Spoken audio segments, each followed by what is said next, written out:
Hello everybody and welcome back to Calculus with Donald Trump, and today we're finding the area between two different curves. This is using integration because obviously area. First things first, we need to understand what this question is asking. It's asking for the area between the curves of y equals x squared minus 8 and y equals negative x squared. So, what are these two even look like? What do they even look like? Oh my god. Now, if you don't know what these two look like, you have a really big problem because you need to start memorizing what they look like. Because right here we have a down-facing parabola, and we have an up-facing parabola, but dropped down a few pieces. So right here we have a, oopsies. Let's get a real good one drawn in here. Oh, that's not very good. That is right here is y equals x squared, negative x squared. Now we have here x squared minus 8. It's really going to just look like down here. Let's say this is negative 8 right here. We're just going to have basically this going like this because we have an upside, we have a smile and a frown, and we need to find the area right here. We're finding this specific area. Now, the reason we actually need this picture is because we need to understand what area we're minusing away from which area. Because if we don't understand that, then we have a way bigger problem than anything else. Because first things first is we actually need to design our integral. So let's take our integral. Now, we don't know our bounds yet, but we will know them later. And we need to figure out what area we need to find and what area we need to minus. Because if we find the area under negative x squared, we're going to get all of this fluffagalog. We don't want that. Oh my god, we don't want that. We only want this. So how do we do that? What we actually do is we're going to take this area. Very good, very good. We're going to have this area, and we're going to minus away the area of this under here. Really cool, isn't it?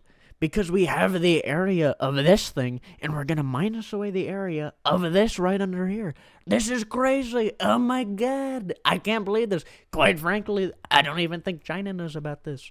So if you don't quite understand, we have negative x squared here, and we have x squared minus 8 here. I probably should have drawn them in different colors, but sucks to suck.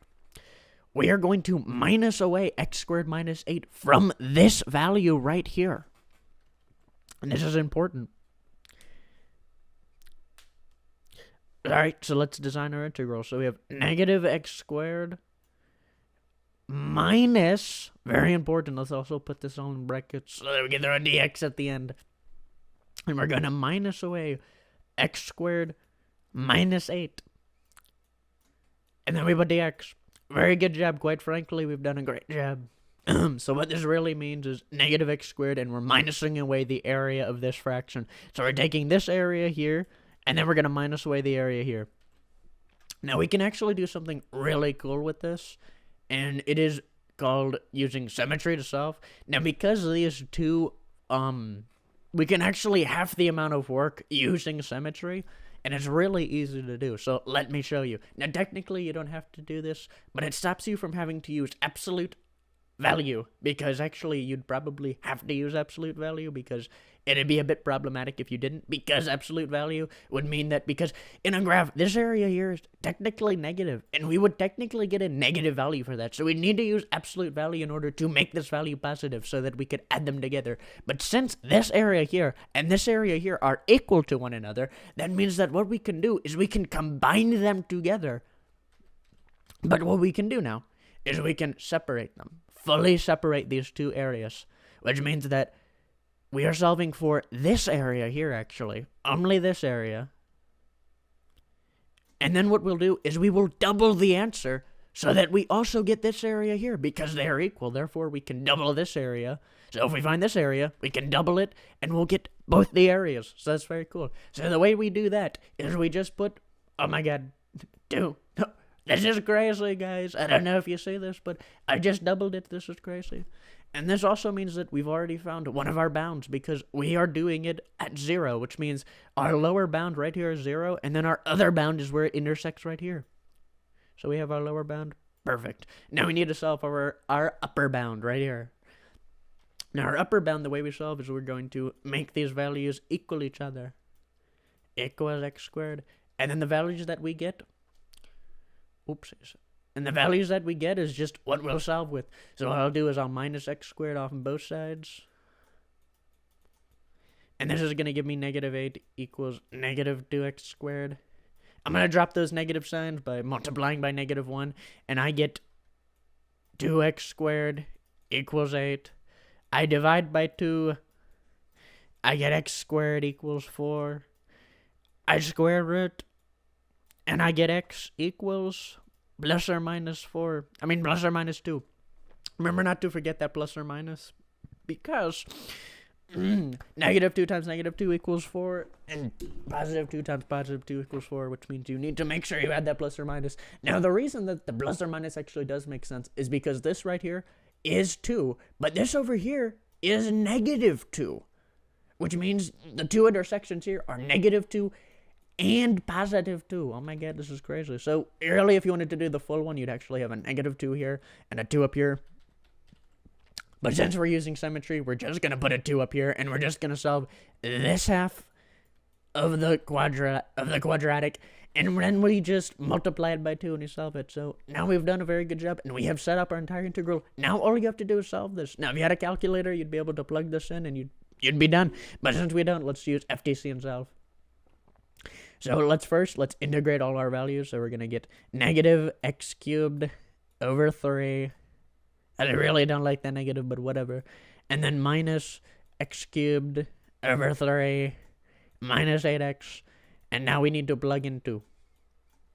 Now, we don't actually have to plug in 0 because that's just going to give us 0 since we have no constants in this. Obviously, it's an integral, so we don't have to worry about that. And let's just start plugging in.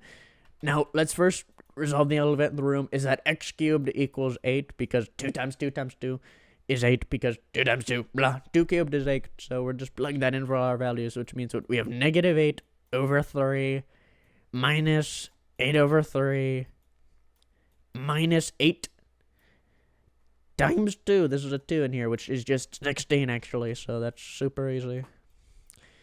Now you can do this a lot of ways. Now, actually what I'm going to do is I'm just going to solve this,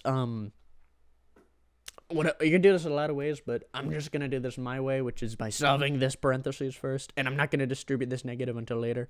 So we get 8 over 3 minus, now what was the problem, right? Oh my god, how do I solve this? Because 8 over 3, this is so stupid and weird, I can't believe this. I need to put this into a value that I can solve by minusing 8 over 3, which means I need to put this into a fraction over 3. So how do I do that? Well, obviously, I'm going to multiply the top by 3, I'm going to put it over 3. Very good. Because that's going to do what I need to do for it. 16 over 3 equals 48. So I get a new value of 48 over 3. How does this work? Well, if you divide 48 by 3, you get 16, which means they're equivalent statements. So now what we can do is this is just going to give us negative 40 over 3, which gives us negative 40 over 3. But we also have to distribute this negative value, which means that this now becomes positive, and we get positive 40 over 3. So we have negative 8 over 3 plus 40 over 3, which is a very simple problem because now all we have to do is minus 8 from 40, which gives us 32 over 3. And there we go. We have solved our value. But don't go too fast because you need to remember a very simple value. This is only half of our area. We have now successfully solved this area. It is 32 over 3. Very cool. We have solved for this area. But we now need to double it. Do not forget the 2 over here. This is very important that you do not forget to multiply this by 2 because then you will get the wrong answer. So now what we do is we take our 32 and we multiply it by 2. That gives us 64 over 3. Now, they've been very tricky, and they've given A, 32 over 3, and 64 over 3, which our answer is B, 64 over 3. Very nice. But they were tricky, and they tried to see if you could get 32 over 3 by forgetting to do the double here, because they figured you would use symmetry. Oh, my God. Anyways, guys, very good job. I hope you enjoyed this answer, and if you have any questions, please feel free to not comment them. I'm not going to respond to you. Screw you.